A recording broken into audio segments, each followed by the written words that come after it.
Welcome back, kapamilya! Este mga koleksyon kaya apresya kita aura kapag segun relatasi ko sa el personalidad del mga kolektor de este o si ko sa elekere o tadesaya na vida. Ko sa gahat na signifika el mga koleksyon de Llaveros y Tinaja.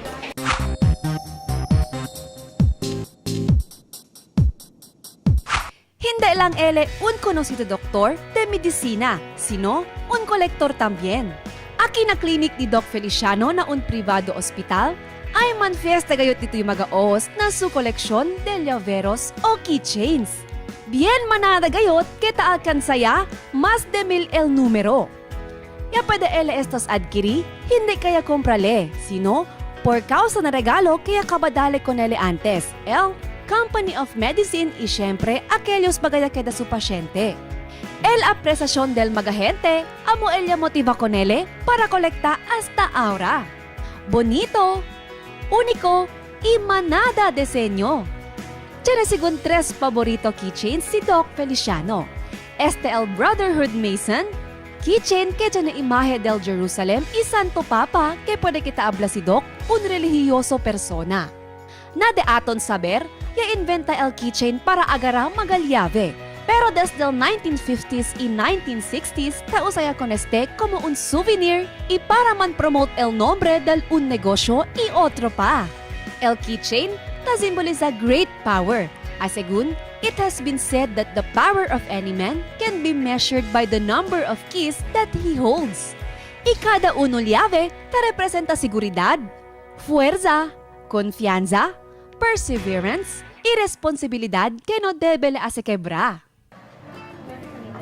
Si ito na mga keychains de jars koleksyon si Dr. Feliciano, ahora también mira kita mga real koleksyon de jars.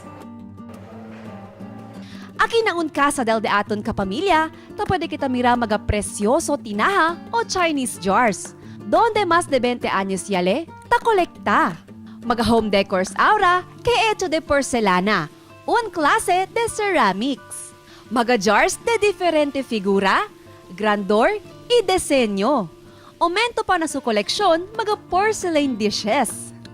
Este mga blue-white porcelain, ya originades de na China, tiempo del Northern Song Dynasty. Durante también del Yuan and Ming Dynasty, ya kaya este mas popular na world market por causa na de este kalidad y único estilo. Y uno también este ahora na de con todo caro home decors. El cosa special si ta kolekta kita ansina, amo el simbolismo tiene este. Mga diseño kita atre según buenas na vida. Como este un jar que tiene imahe de un venao, que quiere decir largo vida.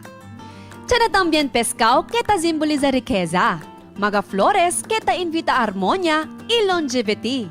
El dragon que ta man mean kindness, prosperidad, longevity y renewal of life. Iba nada pa disenyo que tiene símbolo. Razón, si porque con pasyon gayot ta kolekta, este de aton kapamilya.